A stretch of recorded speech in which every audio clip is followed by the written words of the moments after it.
Assalamualaikum, halo Smart People. Jadi saya Dede Rizkianto Lubis, NIM 20200340114 bersama rekan saya yang bernama Hai Smart People, kenalin, namaku Hana Istiqomah dengan NIM 20200340005. Dan rekan saya yang satunya bernama Saya Nabila Salsabila Putri dengan NIM 20200340038. Nah, pada kesempatan kali ini, kelompok kami akan membahas tentang sinus paranasalis dan calvaria crani. Untuk mengawali materi pertama, kali ini dimulai dengan penjelasan mengenai sinus paranasalis. Tapi sebelumnya, izinkan saya untuk share screen agar Smart People semua lebih mendalami materi dan lebih mengetahui lebih jauh tentang apa sih itu sinus paranasalis dan calvaria crani.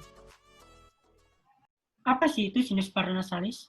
Sinus paranasalis itu merupakan sinus atau rongga pada tulang yang berada di sekitar nasal atau hidung. Kemudian, apa sih itu sinus paranasal? Sinus paranasal adalah rongga yang terdapat pada tulang-tulang wajah yang terdiri dari, yang pertama, sinus frontal, yaitu yang berada di dahi. Kemudian sinus etmoid, yaitu yang berada di pangkal hidung. Kemudian sinus maxillary, yaitu yang berada di pipi kanan dan kiri. Kemudian sinus sphenoid, yaitu yang berada di belakang sinus ethmoid. Kemudian, apa sih fungsinya? Smart People, jadi untuk fungsinya, yaitu untuk menghangatkan atau melembabkan udara yang dihirup, membantu pengaturan tekanan intranasal, berperan dalam pertahanan tubuh, meringankan tengkorak, dan memberikan resonansi suara.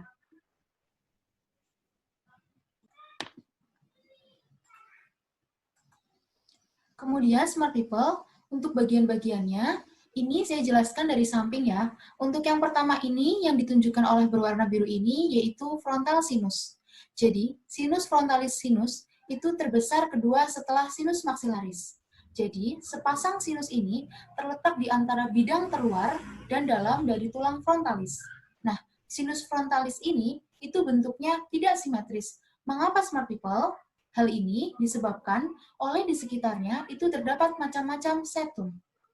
Kemudian Smart People, untuk bagian di bawah frontal sinus itu ada ethmoid sinus.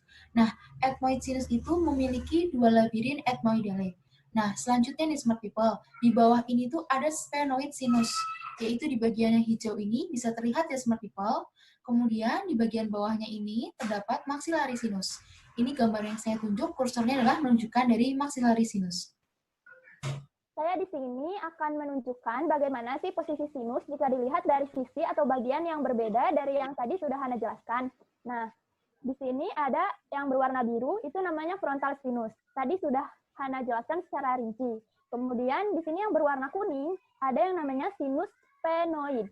Nah, sinus sphenoid ini secara normal jumlahnya sepasang dan menempati badan tulang dari sphenoid. Nah, sinus ini banyak mengalami perubahan dari segi ukuran dan juga dari segi bentuk, dan biasanya itu tidak simetris. Kemudian yang berwarna hijau, ini namanya ethmoid sinus. Nah, tadi sudah dijelaskan secara rinci oleh Hana bagaimana itu ethmoid sinus. Kemudian yang berwarna pink, ini namanya maxillary sinus. Nah, sinus maxillary ini merupakan sinus terbesar dan disebut juga antrum of Whitmore. Nah, jumlahnya itu sepasang dan terletak pada sisi hidung di dalam tulang maksila. Nah, kemudian di sini ada nasal turbinate atau konkae nasal. Kemudian ini yang saya tunjuk itu adalah nasal septum. Nah, kemudian selain sinus paranasalis yang tadi sudah dijelaskan, kita juga akan menjelaskan mengenai calvaria crani. Nah, sebelumnya kalian tahu nggak sih bahwa tulang-tulang di dalam tubuh itu membangun sistem rangka atau yang namanya itu skeletal system. Nah, skeletal system ini berfungsi sebagai penunjang atau membentuk susunan yang menyokong tubuh. Nah, kemudian bisa juga berfungsi sebagai pelindung organ vital serta pembentuk sel darah. Nah, Sistem skeletal ini dibagi menjadi dua, yaitu axial skeleton atau rangka sumbu tubuh dan juga appendicular skeleton. Nah, untuk gambar dari axial skeleton itu bisa kalian lihat di sebelah kanan. Sedangkan untuk gambar untuk appendicular skeleton itu bisa kalian lihat di sebelah kiri. Nah, kranium ini merupakan salah satu bagian dari axial skeleton. Nah, kranium ini dibagi lagi menjadi dua, yaitu neurocranium atau cranial bone, serta viscerocranium atau facial bone. Nah, neurocranium ini dibagi lagi menjadi dua, yaitu calvaria crani yang akan kita bahas secara detail, serta basis crani. Ini merupakan salah satu gambar dari calvaria crani. Nah, di sini yang berwarna ungu ini di bagian depan itu merupakan tuber frontal atau os frontal. Nah, kemudian yang berwarna coklat ini itu merupakan tuber parietal atau os parietal. Nah, untuk yang berwarna biru muda di bagian belakang ini itu merupakan occipital. Nah, yang menghubungkan antara frontal dan parietal ini ada namanya itu sutura coronalis. Sedangkan untuk yang menghubungkan parietal sebelah kanan dan parietal kiri itu ini namanya itu sutura sagittalis. Nah, kemudian untuk yang menghubungkan antara parietal dengan occipital itu ini namanya sutura lambdoidea. Kemudian di sini juga ada yang namanya ini bregma. Bregma itu merupakan pertemuan antara sutura coronalis dan juga sutura sagittalis. Nah, kemudian ada ini namanya vertex. Kemudian ada yang ini, yang saya tunjuk, itu namanya lambda. Lambda itu pertemuan antara sutura sagittalis dan sutura lambdoidea. Kemudian ada occiput.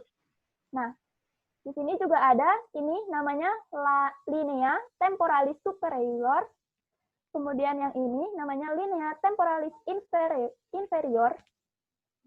Dan ini namanya foramen parietal.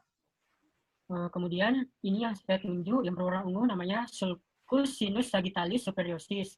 Kemudian ini namanya crista frontalis. Kemudian yang ini yang di sebelah kanan namanya foveolae granularis. Kemudian ini namanya sutura coronalis.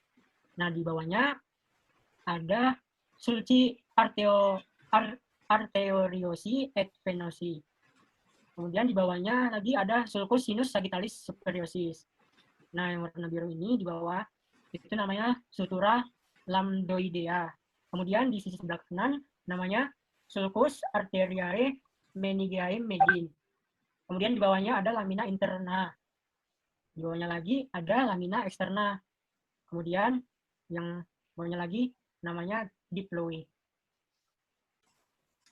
Oke, jadi smart people, saya ingin melanjutkan ya dari penjelasan tadi yang telah rekan saya berikan penjelasan. Nah, untuk yang bagian ini nih, itu adalah foramen paristale. Nah, untuk bagian ini, yang semacam kayak gini adalah itu bagian sutura sagittalis. Ini sebelumnya juga telah disebutkan ya oleh rekan saya. Oke, terus kemudian yang bagian ini namanya os interparietal. Di bagian sini, terus yang di bagian ini itu adalah sutura lambdoidae. Nah, kemudian ini untuk yang ada 3 cabang ini, bagian sini, sini, dan sini adalah ossa suturalia. Kemudian untuk di bagian yang ini, itu adalah os occipitale. Nah, kemudian untuk di bagian yang bawah sini, kanan adalah progmastoideus. Nah, untuk bagian yang ada lingkarannya ini, dan di titik ini, itu namanya protuberantia occipitalis externa. Nah, yang di bagian ini, smart people, ini adalah inion. Kemudian lanjut ke bagian yang sini, ini adalah linea nuscalis superior. Nah, turun lagi ke bawah ini namanya linea nuscalis interior. Kemudian di bagian ini nih yang ada pucuk seperti di bawah ini, itu namanya adalah proxiloideus. Dan di bagian yang sini, ini adalah incisura mastoidea. Kemudian naik lagi ke atas, ini seperti kayak ada lubang kecil, ya, itu namanya adalah foramen mastoideum. Untuk yang di bagian sini adalah sutura occipitomastoidea. Dan di atasnya lagi itu ada sutura parietomastoidea. Dan yang di sini adalah sutura squamosa. Kemudian yang di bagian ini smart people, ini namanya adalah sutura occipitalis transversa. Oke, baik Smart People. Jadi berikut tadi adalah penjelasan dari kelompok kami mengenai sinus paranasalis dan kalvaria krani. Semoga dapat membantu Smart People di luar sana agar mengetahui ilmu ini. Dan semoga bisa bermanfaat ya Smart People. Salam dari aku, Hana Istiqomah, dan rekan saya, Dodi Rizkyanto Lubis, dan yang satu lagi adalah Nabila Salsabila Putri. Terima kasih. Wassalamualaikum warahmatullahi wabarakatuh.